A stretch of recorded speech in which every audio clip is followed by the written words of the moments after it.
for omerta, the first thing that comes to my head is snitches get stitches.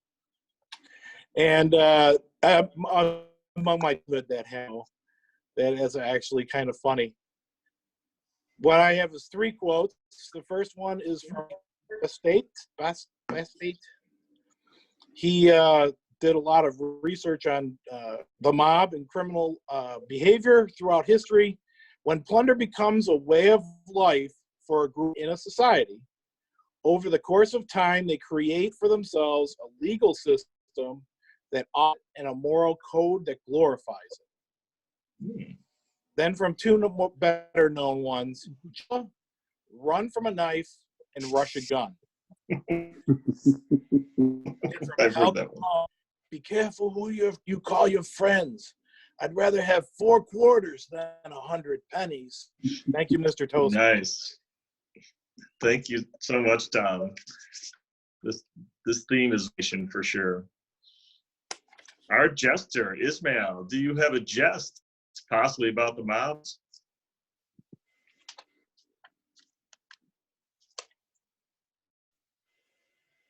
So unmute yourself there, Ismail. Sorry about that. I was so excited.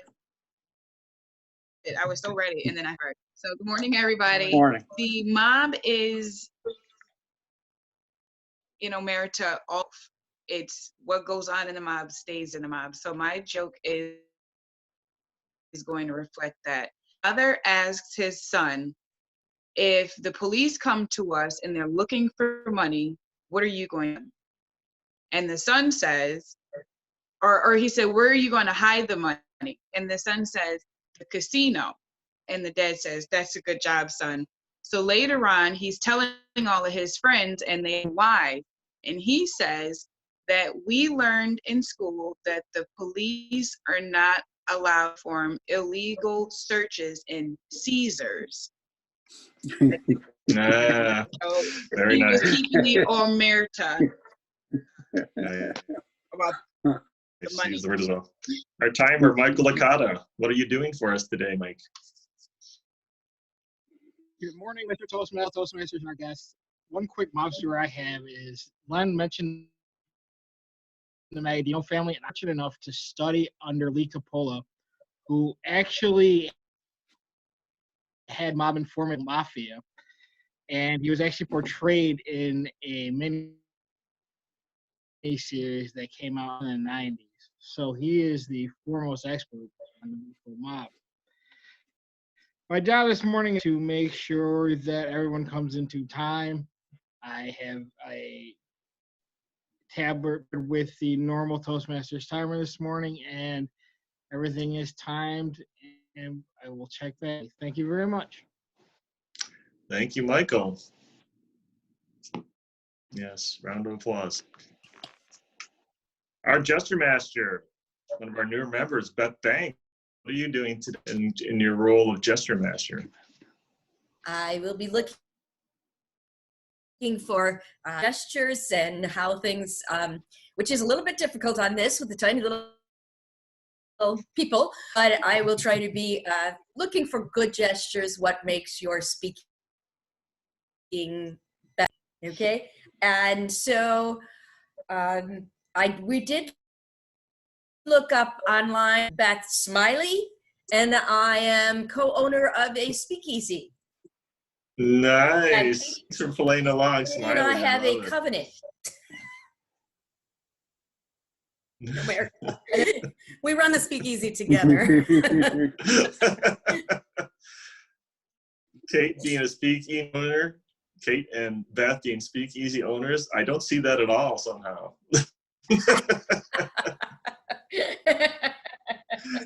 Very nice. We have a battle for quiz day. Alexis responded to my emails, and Larry signed up. Who would like to arm wrestle for this one? I believe that Alexis would be a good candidate. Larry? Okay, so Larry will bow out to Alexis. So tell us what your role as quizmaster would be. I had to go online and get my mob name, and that was a lot of fun. it was Alexis Blue Eyes Rivera. And Nice. and so the omerta is extremely important and part of my duties. And I was a singer in the speakeasy. So Nice. as quiz master, I'll be asking questions about various things that I hear to see who's paying attention. Awesome. Thank you so much. Look forward to your report later. So before I go into introducing the evaluators and the speaker, let's talk about a few mob movies. We have a lot of those. Screen again here. Assistance, please, if we could get. There we go.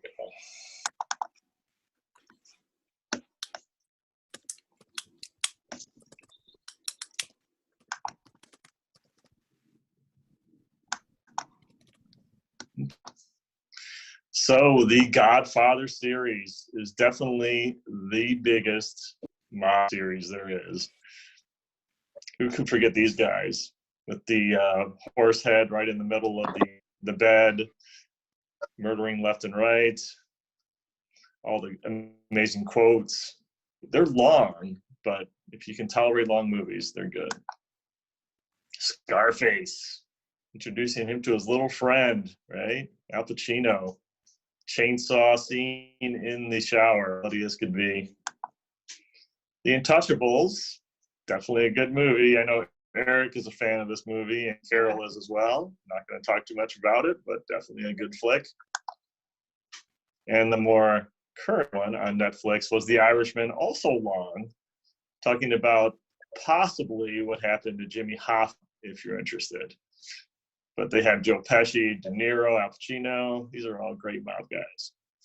Mob guy actors, should we say. There's so many of these movies, so many different things you could talk about in regards to this, but there are a few out there that would be of interest. Okay, so we'll go back to our regular screen.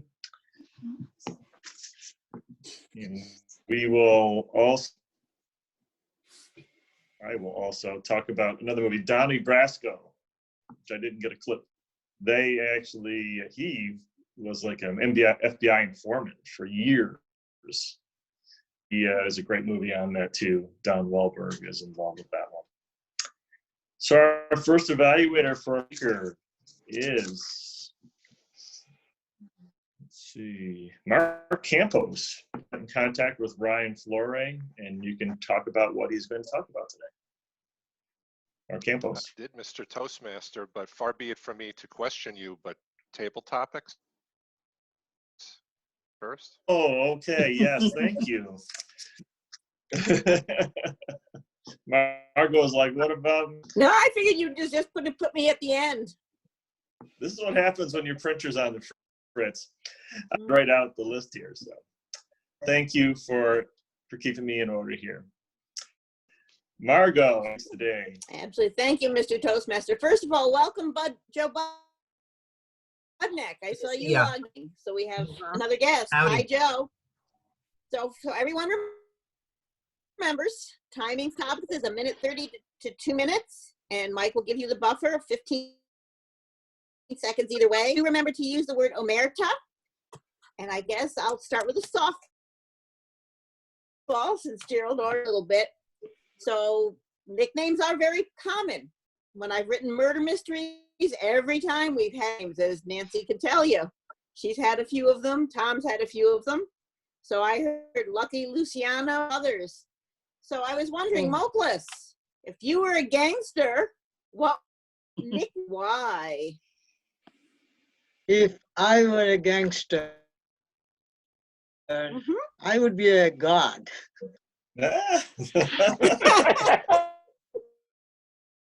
has the most power in the universe? Has to be God. Mhm. But I did pick a nickname in early days, 10, 20 years ago. Nickname was Ganesha. Anybody know what the meaning of Ganesha is? Hindu deity or god that has the elephant head and human body. He or she is also considered the goddess of wisdom and energy. I don't think I encountered those, but I feel Ganesh. Back to the mob, when I came to know there was this fellow by the name Magadino. And as I talked around, I find a lot of people know Magadino personally. He had personality in this region, although he was centered around Niagara Falls. Mobs are like gods because they both help society and also take care of business in their own way. God do, right? I mean, God gives us pandemics, wars, battles, disease. Everything comes from God. We just have to endure and fast for doing what is right. I think life is a blessing. Every person in the universe is important, and we hope everybody loves everybody else. Thank you, Miss Topic Master. Thank you, Mokla. So my first exposure to the mob was through Bugs Bunny. He has 3 mob cartoons. Racketeer Rabbit was from the 1930s, and in the 90s he had Bugs and Thugs and Bugsy and Muggsy. Now in Muggsy, he got Muggsy to pull the arm on a slot machine, and the lemons came out, got lemons, not coins. So Larry, if you were going to pull the arm, the slot machine, what would you want to come out other than money? Larry McKenzie. Well, thank you for the opportunity. If I were to pull a slot machine, what would I like to come out? Well, growing up in Niagara Falls, I actually knew quite a few of the Magadino family and went to school with some of them. Around the corner where I grew up on Pine Avenue, which was also considered Little Italy. And around the corner from my house on 16th and Pine Avenue, there was a little storefront. In that storefront, they used to actually have tombstones, and supposedly the business was for purchasing tombstones. But the windows were all blacked out, and they had 4 or 5 tombstones in front of the window. It turns out that that business was actually a little speakeasy in some respect, because it's also where they had the back door in the alley where everyone would go in and they would have card games and the craps tables. And that was basically the little casino, which was in my neighborhood. They did not have slot machines, but if they would have had slot machines, I'm quite sure they would not be paying out, because I think a lot of the people that left that establishment for one reason or another did not walk out with all the money they walked in with.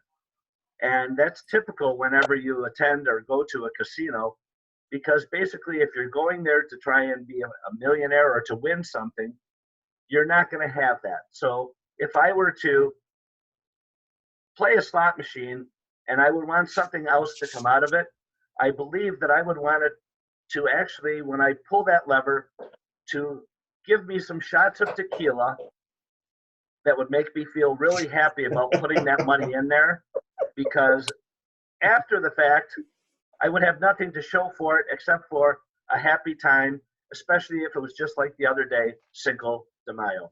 Thank you, Mr. Table Topics, or Miss Table Topics Master. Thank you, Larry. So mobs, though, tend to be associated with negative. crime. Now, there's a new gang in Niagara County that some of you may have heard of. It's the Wine Fairy. And these people go around and leave bottles of wine for other people just to say, and some people are getting very elaborate about it. So, Flavia, you up for God, this? well, we'll find out. Okay, so you're in charge of a gang. It does something positive.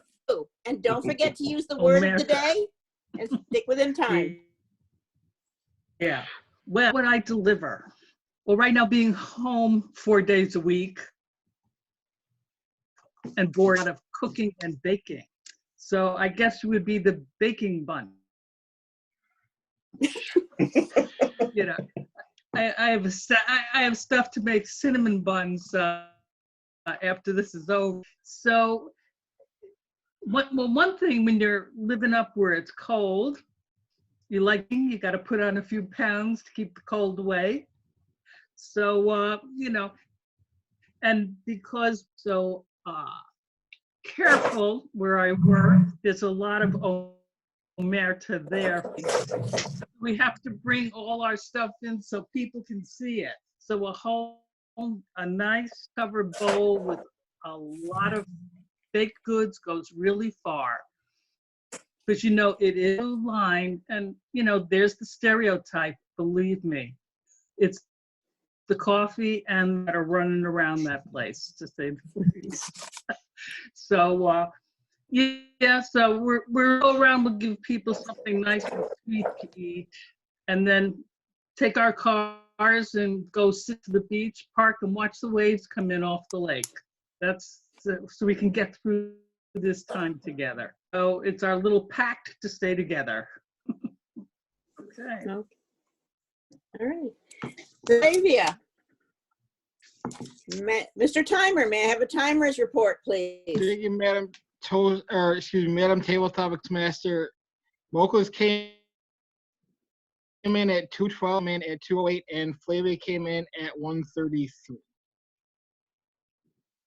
Okay, everybody. However, I need a word master's report as well. So how did Omerta do so far this morning, So Tracy? it started off great where Tom, Thomas, Ishmael, Beth, Alexis, all used it. However, when it came to table topics, Flavia was the only one who used it twice. Okay, that's great. Thank you, Flavia. I guess we're not going to be voting. Congrats, Flavia. Nice, welcome back. And I will turn it now back over to our Toastmaster. Cheryl, take it over. Okay, Argo. Speaking of Niagara Falls, my connections in the past with the Niagara Falls Mafia. When she was growing, believe it or not, in her house, she had a mirror that you could pull open in a wall, and there was a tunnel that went under the falls. They brought liquor there back in the Prohibition days. She would go down there, and her grandfather played cards and smoked cigars with a bunch of roughneck guys, we'll say. And she would shoot out of there many times. She would lecture them about not eating dinner properly at a proper time and not doing all the proper table manners that she was taught as a young lady. So my wife had a connection with, back on 15th Street, Larry may know where that is, and apparently the building isn't there anymore, sadly. It'd be kind of fun to see if it was still a tunnel. So that's pretty neat. At this point in the meeting, I'd like to introduce Mark Campos as our first evaluator for Ryan. Thank you, Mr. Toastmaster, fellow Toastmasters, and our guests. Good morning. Before I introduce Ryan, I feel compelled to just thoughts about today's meeting theme because I'm enjoying it so much. You mentioned the Dapper Don, John Guy. He is from pretty much my neighborhood in Queens, and he used to have a social club on 101st Avenue, which is just a few blocks away from where I lived. 4th of July party with fireworks and all that sort of stuff. Needless to say, in the neighborhood, we knew all about the Omerta. And I also have to share, my oldest daughter had a boyfriend, one I didn't think of, but he was absolutely convinced that since I was from downstate and I had a little bit of an accent, certain words came out funny, and that I was 50% Italian, that somehow I had somewhat connected and I wasn't one to be messed with. Needless to say, I found this to be very useful. I never really set him straight, so it was a little bit fun in that regard. And lastly, my family have been having a great time rewatching The Sopranos, introducing my 19-year-old daughter to it. What an incredible that was. Anyway, back to Ryan. Ryan is working from Pathways, a project called Make Connections Through Networking. His purpose statement is for the member to develop and practice a personal strategy for building connections through networking. Purpose of this speech is for the member to share some aspect of his or her experience networking. Mr. Timer, his time is 5 to 7 minutes. And Mr. Toastmaster, do you have the title? Let's see. If you don't, I have it. I do have the title. Okay, Mr. Toastmaster. Thanks so much, Mark. Ryan's title today is Connecting in a Digital World. Ryan, are you ready?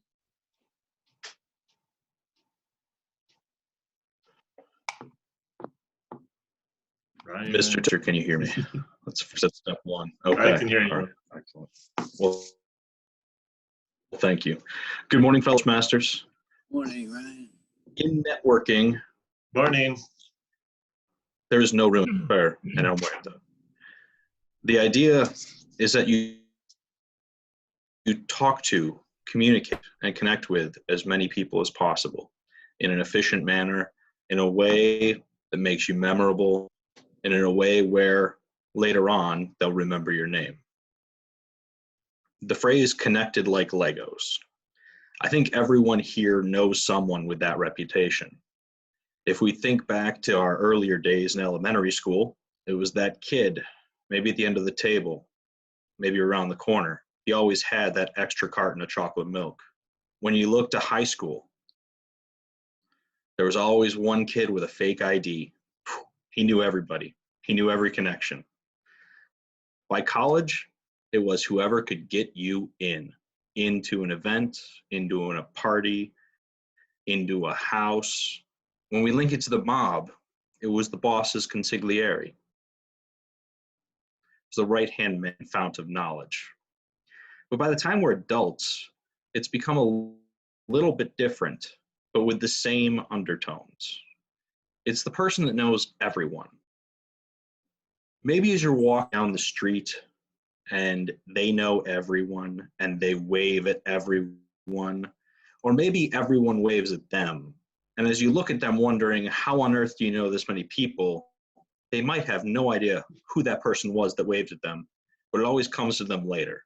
They've run into so many people, talked with so many people, and had so many stories and conversations over their many or their few years that it just seems like everyone gets them and everyone knows them. Maybe it's a free game, / free concert, / show tickets. Somehow they get a free every bar. Everyone by now can picture a person or two in their life that fits this description. Maybe it's you. If it is you, you might even be wondering what on earth got you to this point in your life.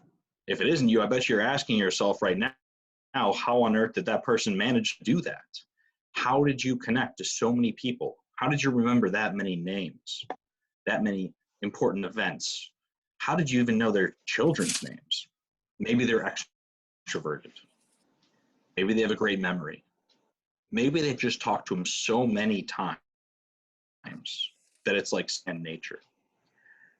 But everything that I've mentioned to this point is all person-to-person contact. It's all running into people that you know. It's all conversing and recalling memories together. What about now?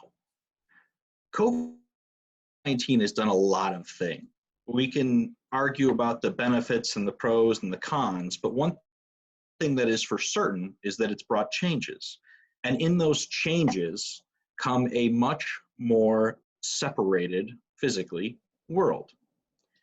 When we start to think about your typical networking event, we picture a happy hour at a local bar.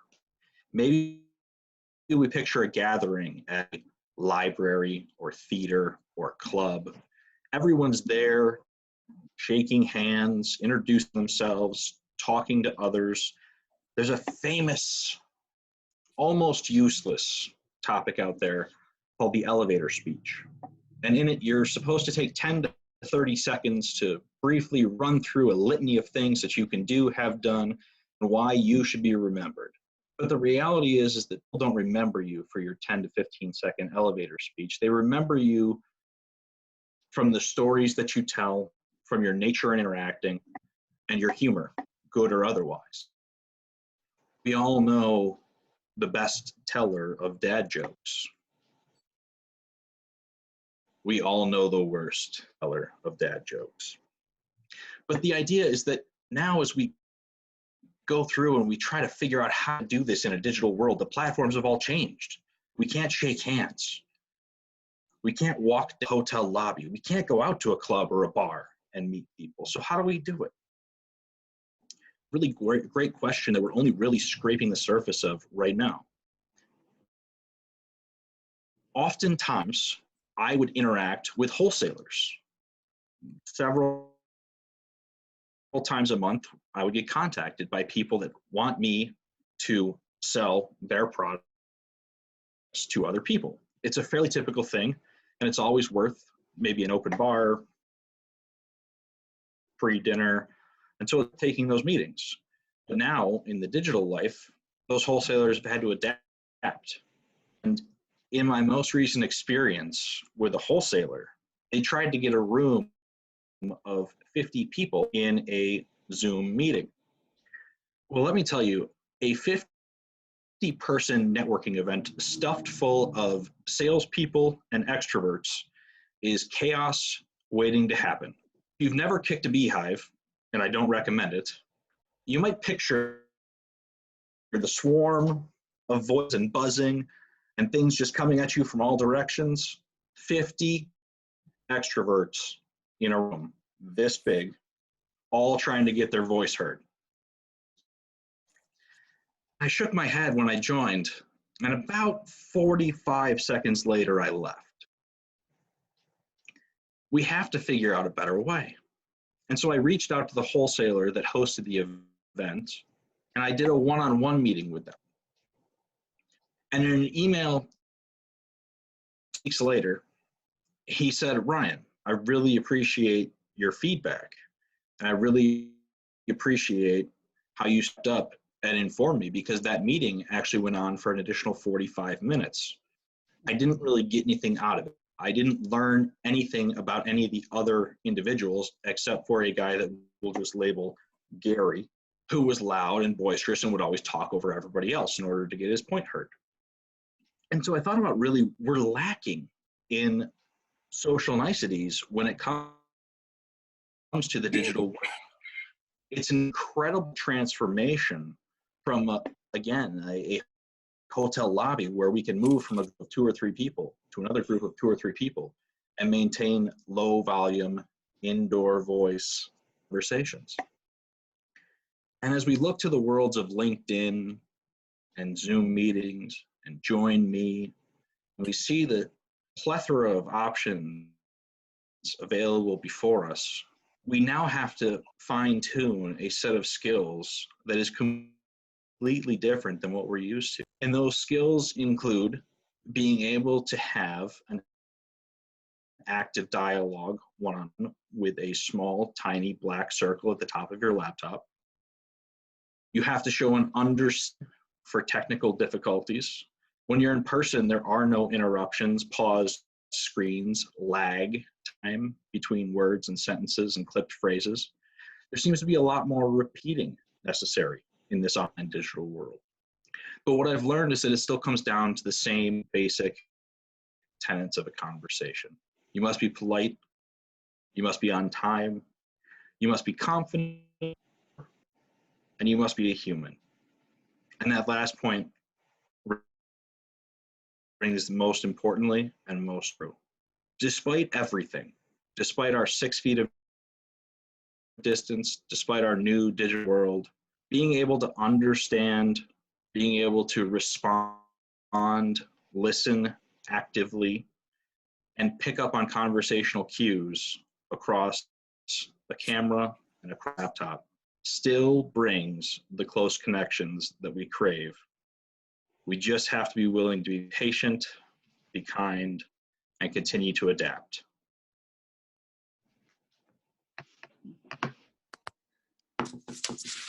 Our next speaker will be evaluated by Nancy Ferry. Nancy Ferry, do you get a chance to contact Marty and get some information on his speech so you can introduce him today?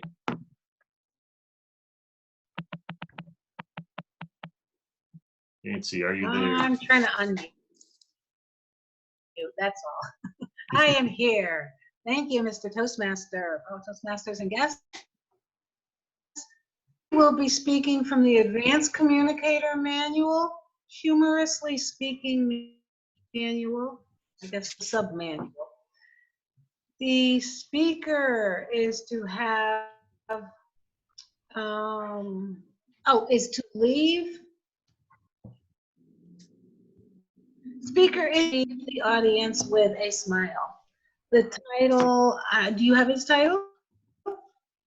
I actually do not have Okay. Marty's title. His title is, Has Anyone Seen Marty?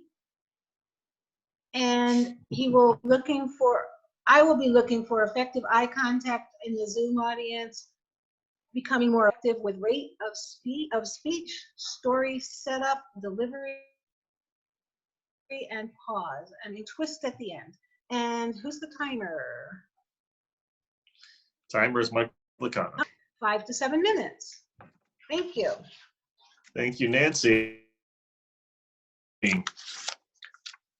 Marty Johnston, everybody give him a round of applause. Thanks to Toastmaster. Has anyone seen Marty? Marty?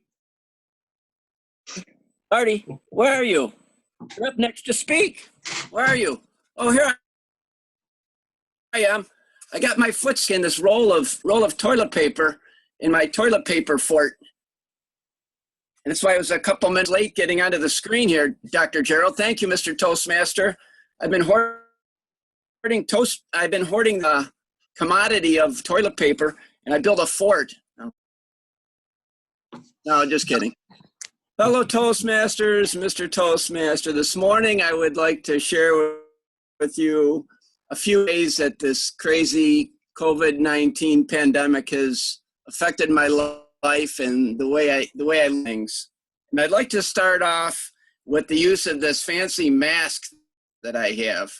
The first day I got it, I put it on like this. And I walked into my boss's and he said, Marty, it looks like you have a pair of women's underwear over your face. So what I did, I immediately took it off because I've never worn these before. And I realized that you have to put the whole thing over your head with both pieces of elastic to enable it to cover your nose and your mouth. Now you're fully protected this way. Now it doesn't look like a woman's underwear or something else. I've learned to laugh at myself and try not to be so serious. The second thing that it's taught me how the media, and especially our local and our national media has caused the supply and demand to be all out of whack.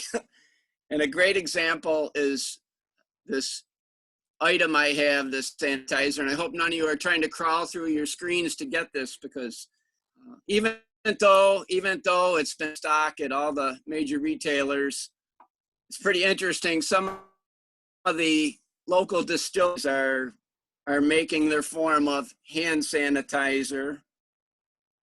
Works, It's very strong. Some of them have more than 80% alcohol. As I said, it worked, but it stinks. It's terrible. Nauseous. Some of you may be able to relate to this other news items about meat, and specifically there's been Purdue and Smithfield packing plants having many major out of stocks because of some confirmed cases of the COVID-19 virus. I don't know about you, but it seems like the majority of the consumers, this news that there's going to be a shortage, will flock to the market, supermarket, and purchase more than what they actually need. And this is causing some out of stock situations at some of these stores. What I've learned in this instance is to kindly tell the customer, I'm sorry we have it today, or we do have this brand, but not the brand you're looking for. Hopefully they understand. In 2018, I received this Distinguished Toastmaster award from then District Governor Ellen Pieklo. I accepted it. Then I explained to her that I already received my DTM in 2017. She said, "Marty, keep it." This is where the omerta, or the covenant, must have come in with Ellen Pieklo and I. Ellen, I kept the plaque, the award, even though I hadn't earned it yet, the second DTM. But by me keeping it, and her words of just keep it, has encouraged me to now be working on a second DTM. As crazy as some of you think it is, I have a lot of the leadership requirements, credits for that. So right now I'm working on a lot of the communications projects. Fellow Toastmasters, through this crazy COVID-19 pandemic, has changed my life at work and at Toastmasters. I've learned to be encouraging, not to discourage. I've developed attitude, and I'm hoping that'll get me through this crazy time. Mr. Toastmaster.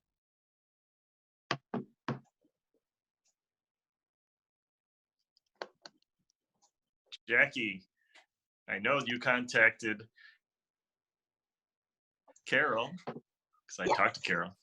So could you tell us what she's going to talk about today? Carol is going to try storytelling today. She's working on a Pathways project, Connect with Storytelling. She wants to have her speech flow smoothly as she's telling us this story and control us. So she's going to give us a 5 to 7 minute story this morning. Looking forward to hearing it. Thank you, Jackie.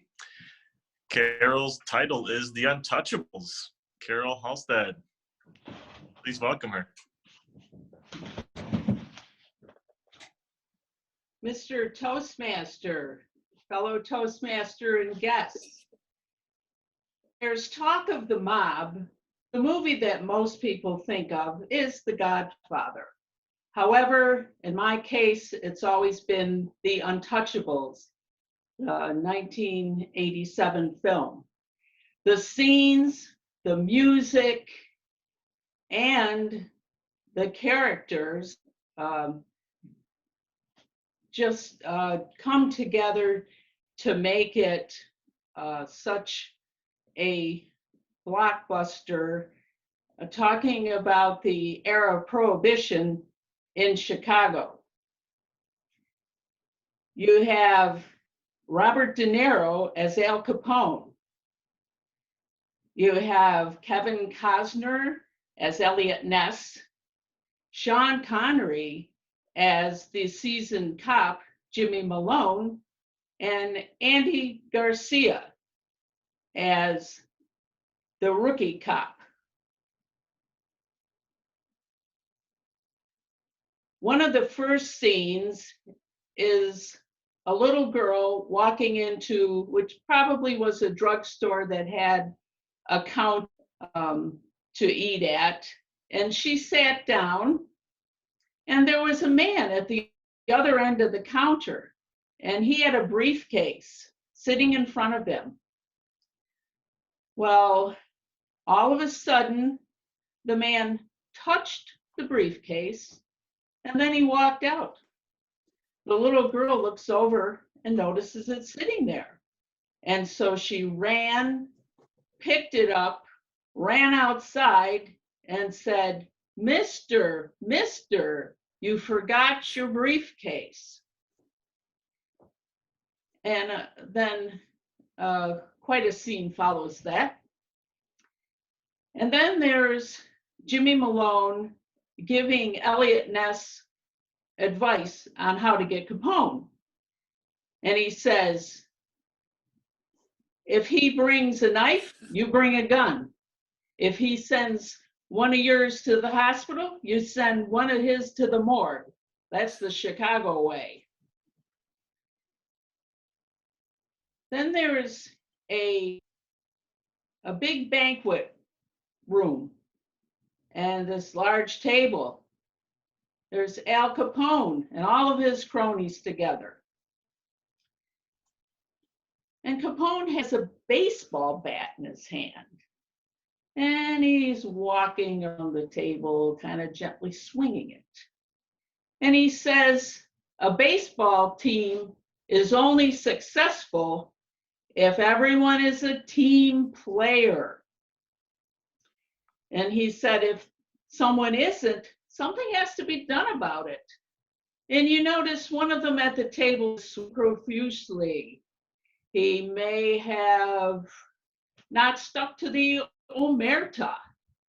So you can imagine what follows that.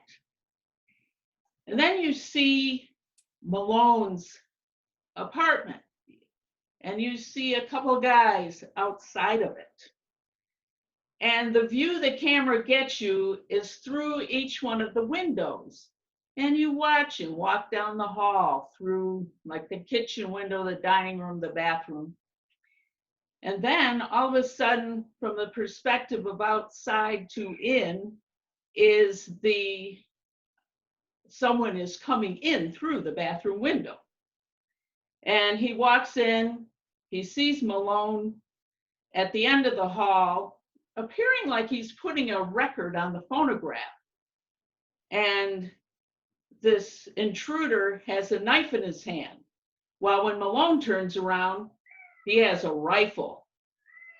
And he walks through the house after the man with the knife, just like a wop, to bring a knife to a gunfight. And he chases him out, and then he runs right to his doorway and looks out to make sure he left. And then we are at Union Station, and there's having difficulty getting a buggy and her suitcases up the steps. Ness and Stone are there looking for someone. And he does help her. And then amidst a hail of gunfire, the buggy gets out of her hand and goes down the stairs backwards. And then another scene near the end, Ness chases Nettie up to a roof. And the last thing he says to him is, "Did it sound anything like that?" And then he goes back into the building where Stone meets up with him, wants to tell him something. And he says, "Where's Nettie?" And Elliot answers him, "He's in the car."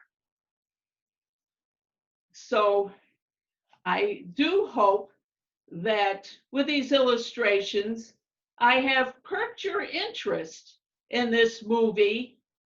And so I hope some of you will take time to watch it. And I have a slight connection to Elliot Ness.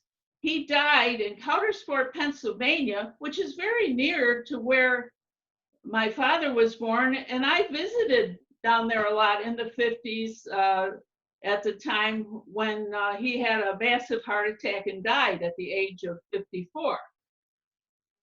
And being from Niagara Falls, I have heard of Stefano the Undertaker Dino, Mr. Toastmaster.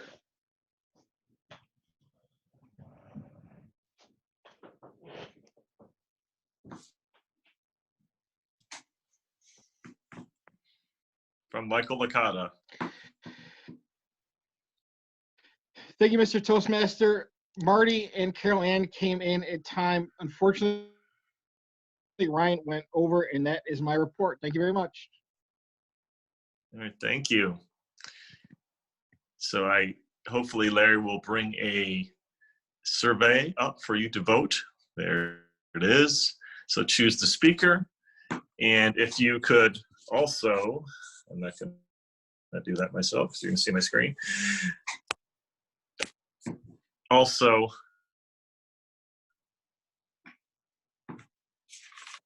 I have a little bit about Stefan Macadino. My sister actually rented a place from him. He was called The Undertaker. Good job there, Carol, getting that. He actually survived a couple assassination attempts. There was a bomb that killed his sister, and a grenade that went through his kitchen window that didn't explode. So he dodged a few attempts on his life. He was known for running alcohol as well. So there's some connections with everybody, and I am originally from Niagara Falls as well. It's amazing how many people we have from Niagara Falls in this club, in my opinion.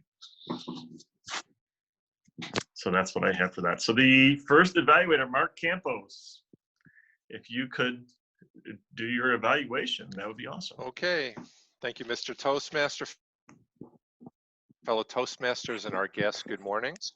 Connecting in a digital world, certainly a great and very timely topic, because that's indeed what we are doing here this morning. This format we're using, the Zoom meetings, it changes the way we speak, and not surprisingly, it changes the way we evaluate as well. So my evaluation will be very specific to this particular format. Let's talk about Ryan's strengths first. First and foremost, I thought Ryan's eye contact was really exceptional. Such an incredibly difficult thing. If you're looking at a laptop, as I am, your camera is up high, the screen is obviously lower, your eyes are naturally drawn to the screen, and it's so difficult to stay focused on that camera. But Ryan did a really good job at that, I thought. Facial expressions were really good.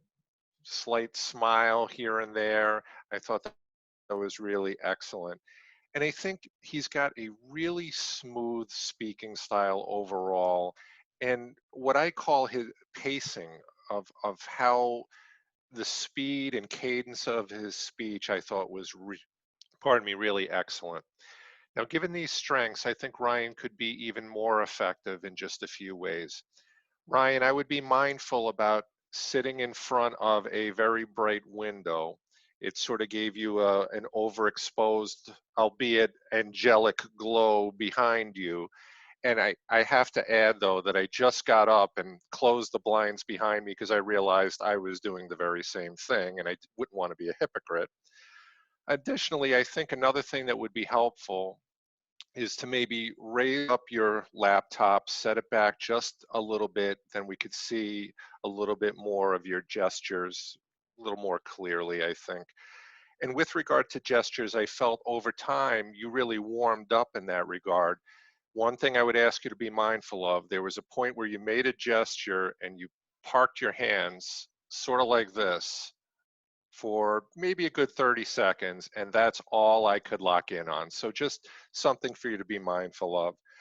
But overall, I thought it was a great messaging, particularly in the conclusion of your speech. I thought the conclusion of your speech was really strong. And lastly, one of the most satisfying things I think about being a Toastmaster is to really watch the growth and progress of members as they spend time in the club. And Ryan, you have indeed made tremendous progress, Mr. Toastmaster.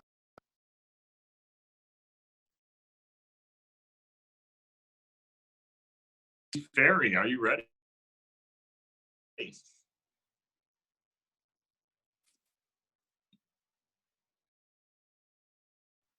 Nancy is unmuting. There we go. Some things are more complicated than others in life. Oh, Marty. Has anyone seen Marty? What a great topic or a title for your speech. It was a fantastic opening, especially for the Zoom venue, hiding down wherever you were hiding and then popping up. I think you did a great job with your setup in preparing for that. The Zoom venue is difficult, and I love the when you returned with the toilet paper and spoke about your toilet paper fort. It's something that we all could identify with. Personally, I decided to avoid that toilet paper mania, and I bought a bidet, so I don't have to go out and collect toilet paper in any way. And also, it's better for the environment. But all that aside, but then you moved into the mask. That was hysterically funny. And again, we could all identify with that new normal routine of masking ourselves, which is uncomfortable and nobody quite knows exactly how to do this. We see people with masks, unless you're a nurse or something like that. But most of us have to shuffle it around and figure out what to do with it, or have it upside down or inside out. But the ladies' underwear was a great story.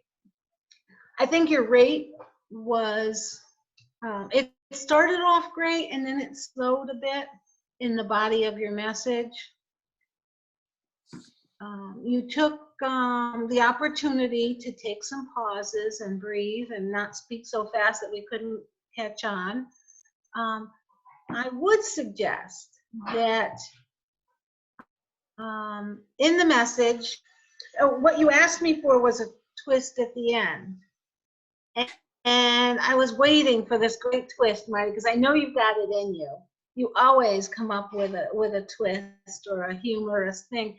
And I was waiting on the edge of my seat, and then I felt it was a bit like a flat tire at the end. It was a little inspirational, but I was disappointed. So work on the ending of some kind of twist. Bring the toilet paper back around, or the mask, or something brand new that we haven't already seen. I'm trying to think of a good example, but your mind is much better than mine. I'm sure you can come up with something better. There was a lot of evidence of preparation, and let's see, I think that's what my report is today. Thank you for allowing me to be your evaluator. Thank you, Nancy. Our third evaluator today is Jackie Kenny. I am ready. Jackie? Thank you, Gerald. I was so impressed with Carol right at the beginning of her speech when she stood up and started in addressing her topic. I thought it was a very good job, especially for someone who I know is nervous about speaking and is a fairly new Toastmaster. She did an excellent job making eye contact with the eye of her computer. And I was very impressed again with the way that she attacked her storytelling and brought us right into something that she's obviously very in tune with. She loves the Untouchables, and she was excited to share it with us. She conquered her ahs early on. I heard a few, but then she got them under control. She did have a problem connecting her phrases with the word and. So that's the next thing that Carol needs to work on. And I challenge her to get that under control in her next speech. She used time to generate interest in a movie that she's very fond of and used some of the mob mentality, so to speak, that Omerta came in. She used the word of the day early on. I thought she did a very good job tying things together and getting us interested in watching this movie if we've not seen it yet. So Carol Ann was the mob queen this morning. She gave us great references. She shared a classic movie with us.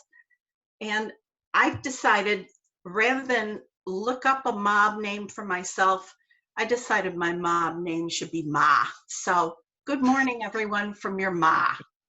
And thank you for letting me evaluate. It was a pleasure. Thank you, Jackie. Could I get a timers report, Mr. Michael Licata? Thank you, Mr. Toastmaster. All three of our evaluators qualified this morning. Thank you. Awesome.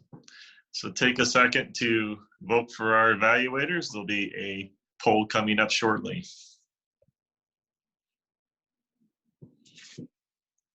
So I've had some spare time with the coronavirus epidemic, and I've done some binging on Netflix. And there is a show, it's called Peaky Blinders. It's about the Shelby family in England. And they got a real cool theme song as well, which I think is cool. But they wear those hats that are a little bit flat, and they have a razor in the front of the hat. And I had never seen that before. And I thought that was the coolest thing. And they take the hat and they use it as a weapon. And they slice people. And I believe they're called the Peaky Blinder because they probably slice someone's eye and makes them blind. It's an actual gang. It's played up a little bit, but it's real. They're a real mob gang in England and battling all the different mobs throughout the country. So that's some native license with the show, but they will have a 6th season coming out. So I'm excited when that comes out. So if you have a chance, take advantage of a little time and see the Peaky Blinders. Okay. This portion of the meet. Yes. Phil here. I have to interrupt. Go ahead, Phil. Yes. I have a series. It's a series of 3 seasons, 10 parts in each. It's called Ozark. It is definitely a mob theme, and there is no omerta. It can be gruesome, but I found out at the end that is it a tragedy or is it a comedy? Because when Margot mentioned the movie Bugs Bunny, some of the scenes in there I remember, and they are the same as in Bugs Bunny's. Enough for me. Ozark. Thank you, Phil. I didn't realize that. Yes, I didn't realize that was a mob on Netflix. Yeah, I have it on my queue, but I didn't start watching it yet. So I'll definitely move it up in the rank. I'd like to get a few reports at this portion of the meeting. Let's start off with our grammarian, Len Thornton. Mr. Toastmaster, not a whole lot to report on today. A few things. First of all, my good friend Flavia, you win the Edna Stubbs Award for overusing the word so. You did use therefore at one point, and that was a pleasant change up and appropriately, but work on the so's if you could. Mark had a lot of interesting words and phrases. Compel, Dapper Don, set him straight. You do tend to use the word really a little bit too often. Work on that. It's a modifier that we slip into everything, and it's really not necessary a lot of times. I like the word cadence you used as well. Ryan used phrases like connect the Legos. That's a very descriptive term. Scraping the surface. He also used a phrase, I would get, I think that should be, I would be contacted. And kicked a beehive. Again, a very visual phrase there. I like that. Marty, hoarding this commodity. That was nice. Gerald, tell us what Carol is going to talk about. I think the word speak would fit better in there. Tell us what Carol is going to speak about today. A talk implies conversation. Speak denotes a speech in my mind. And let's see here. Carol used the word perked your interest. I know you're trying to say piqued your interest, but just watch the phrasing there. Sometimes when we're coming up with a word, a similar one sneaks its way in. It should have been piqued your interest. That's all I have to report, Mr. Toastmaster. Thank you, Len. I will get a Gesture Masters report from Beth if she is ready. I am Beth, ready. thanks. I believe I'm on now. Okay. Sure. Just a few things like throughout the meeting. Margot, you might want to adjust so you sit back a little farther. There's as close as you are, and there's a couple other people too. If you're too close, we can't see any gestures at all. You're just too close for us to see anything. Ryan, you had some very good ones. The slash was good. The swarm, your indoor voice, that was very good. Marty, I like the disappear, reappear, the hand sanitizer, and I love the gesture stinks when you held your nose. That was good. Carol, I will again, reiterate what your evaluator said. It really was good to stand up so I can see what you're doing. I would have liked to have seen a few more gestures from you, more specifics. I liked the Mr. and the baseball bat. You even have swung it around a little bit more, but all in all, I really thought today's speakers were using their gestures appropriately. Thank you, Mr. Toastmaster. Thank you, Beth. An RMS report from Tom Moran. Yes, let me go on here. I used to couple myself, but I wasn't on the mic at the time, so I didn't count those. There were quite a few ahs and ums, and Flavia's so's were pointed out by our grammarian, so I won't go over that. But I will say something about the ahs and the ums. I noticed a lot of them were used when people were doing something, not speaking, but doing something technical with their program, like trying to move around different screens or to unmute or mute or do whatever. But we had quite a few of them, and we should be more aware of that, because I think in this format they're much more noticeable than when you're in front of a group of people and you're giving a speech. So we need to be very conscious of our ahs and ums and pauses in this environment. So thank you, Mr. Toastmaster. Oh, and by the way, Mr. Toastmaster, I thought when a few years ago when I got a email from a Gerald Bonecracker, and I thought it was a gangster name. I didn't know who it was, so I thought that was your gangster name. Don't tell people that, Tom. I'm a hidden mobster. I made the Cardinal Omerta today, and I don't believe I had my general evaluator describe her job duties at all.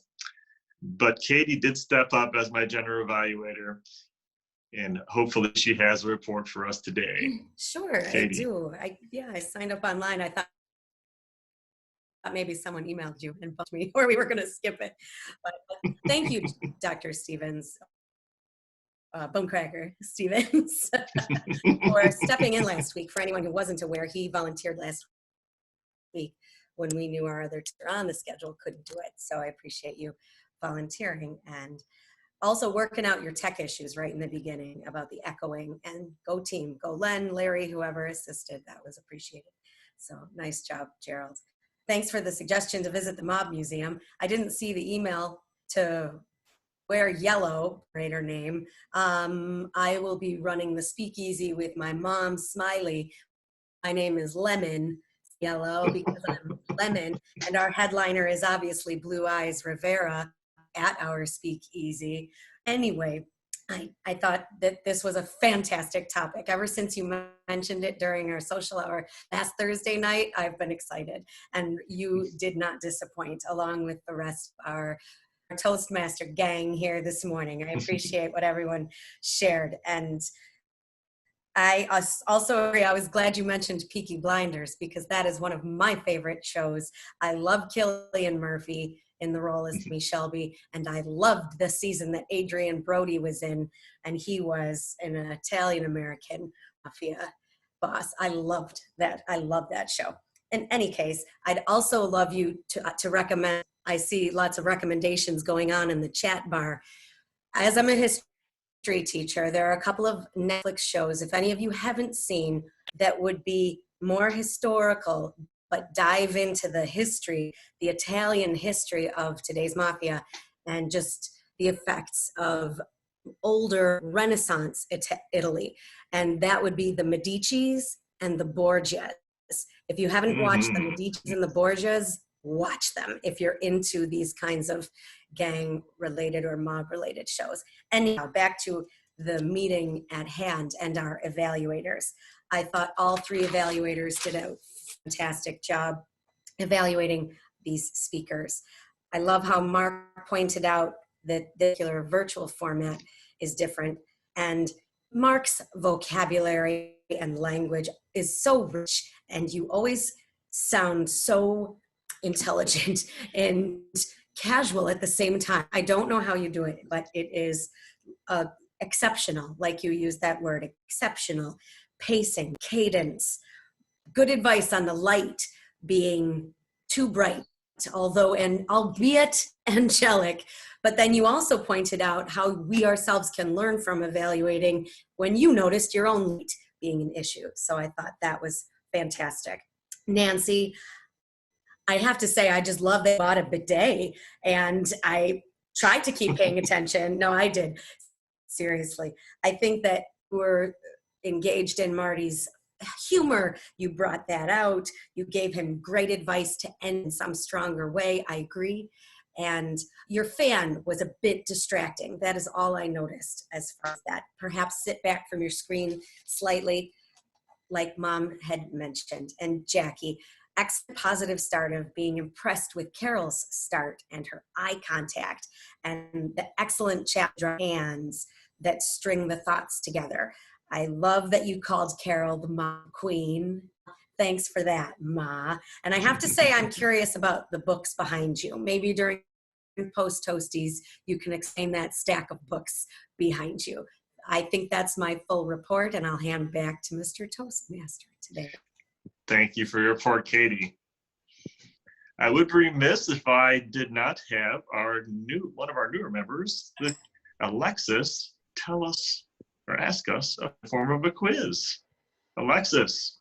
Sure. All right. So if he were a gangster, what would his gangster name be? God. God. Why be God? Ganesh. Ganesh. Ganesh. Oh. And Ganesh is represented by this animal. Elephant. The elephant. Excellent. Yeah. And Flavia is cooking what? Cinnamon today? roll. Cinnamon roll.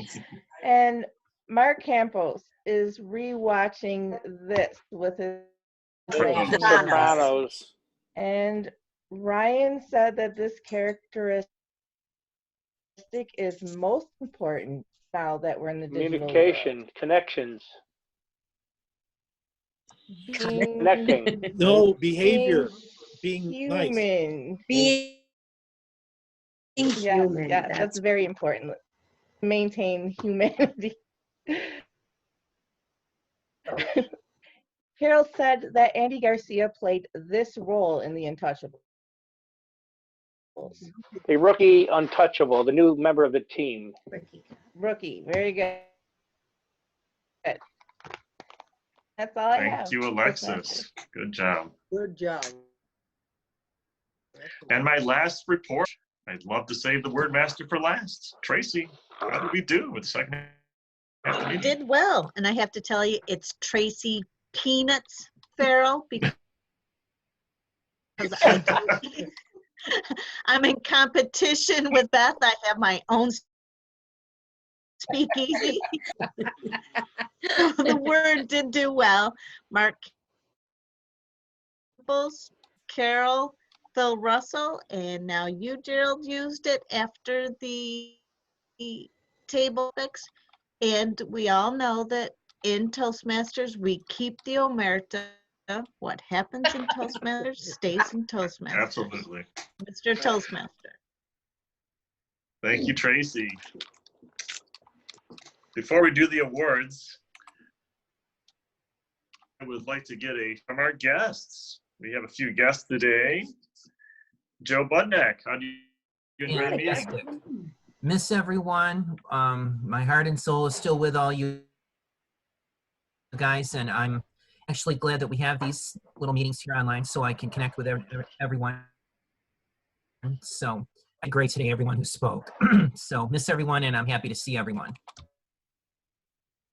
Awesome. You Well, it's too. great to see you.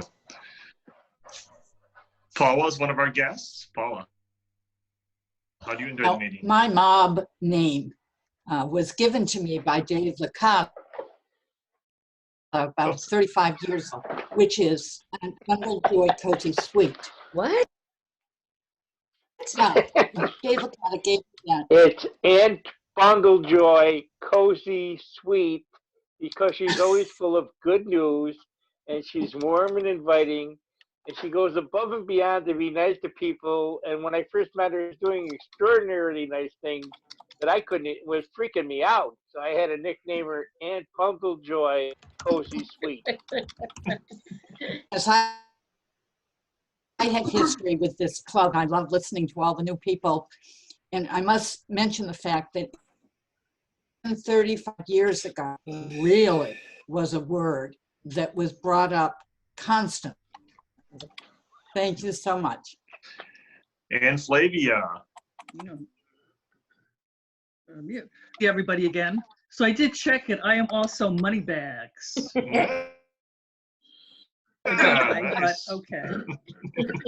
You know, so it's just good to get back and you know that you guys are still all out there. Okay, great to see you as well, Flavia. I don't think I missed any I'd like guests. to have Cecilia join in the conversation. Did ring in here. Would you like to make any comments, Cecilia? Still working with this Zoom thing. The last time I was incognito, but this time I'm not incognito and my sound was off. So I'm spinning. Okay, we all are. Sorry, I missed the invocation. I have the invocation ready, but that's That's okay. Thank you. Sorry, Joel. So great to see you. Mr. Thank you. Toastmasters. Go ahead. Phil. Could Dave Licata repeat what his father always said on the Lockport? No, one day I asked, first thing I want to say is that I once again, I'm not getting the emails and I don't know how we're going to remedy that. I don't understand it because I got emails forever and lately I got a few. I got last week's, but I didn't get this week's, so I don't know what's going on there. But I asked my dad, Carl J. Licata, who was from Sicily.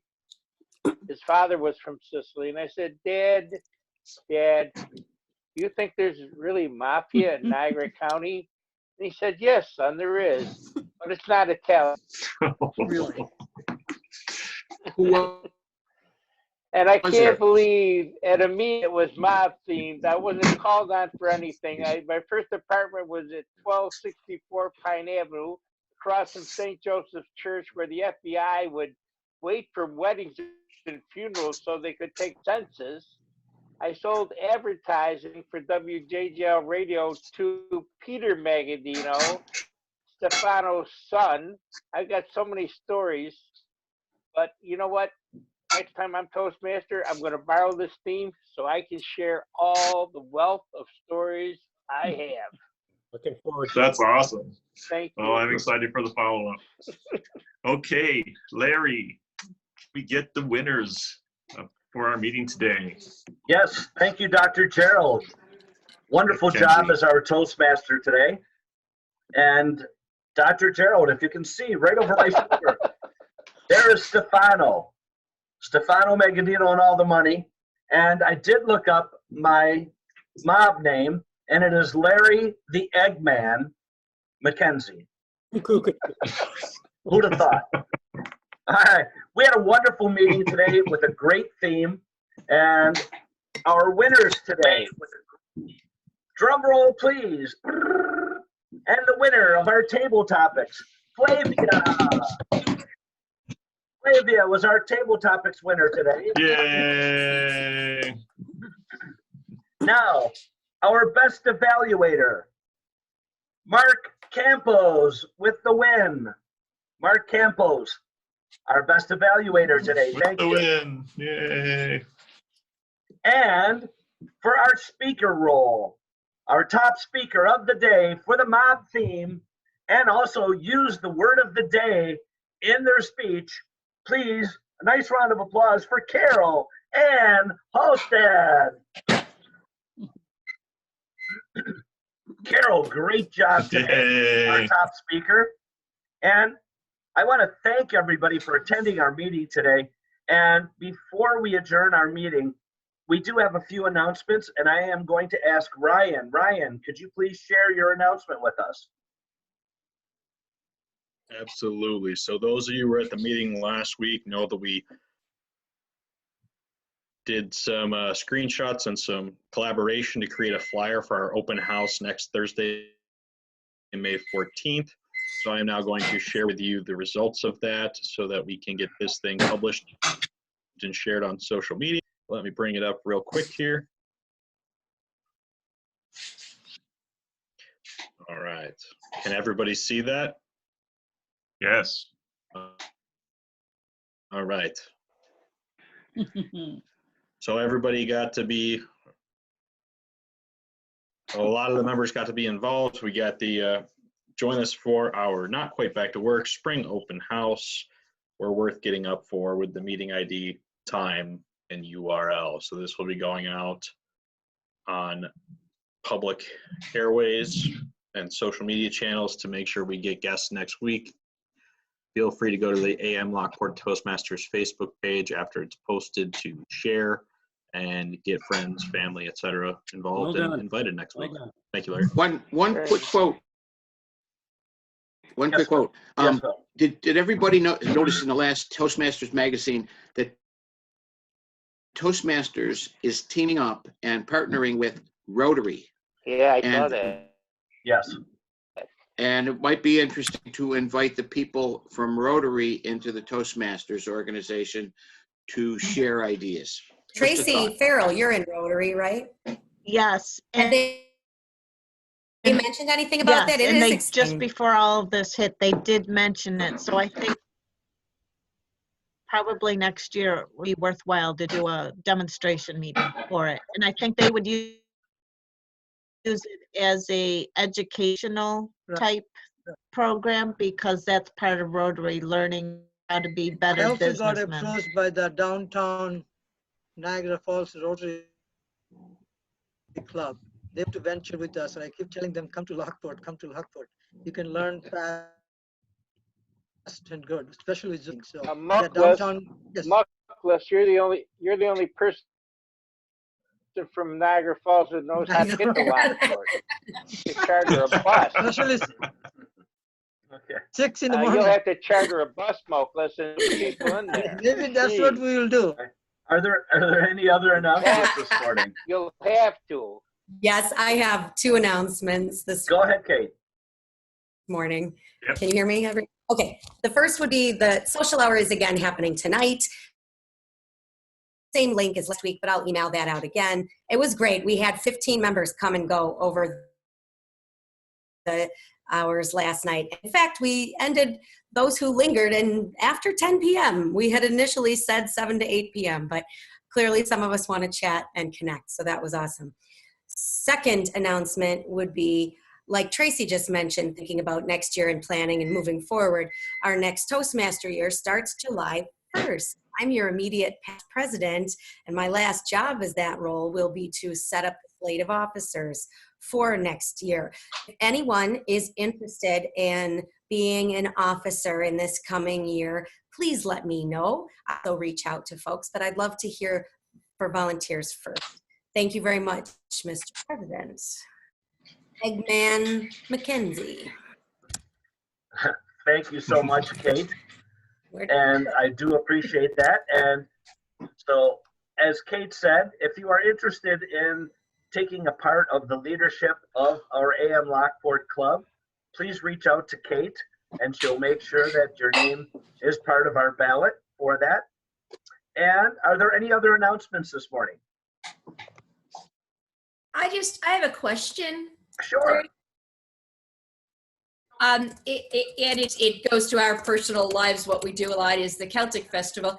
And I'm just wondering if people could let me know, what are your thoughts about the festival? So many people are doing event canceling. What do people think about the events canceling? Is it something that you think or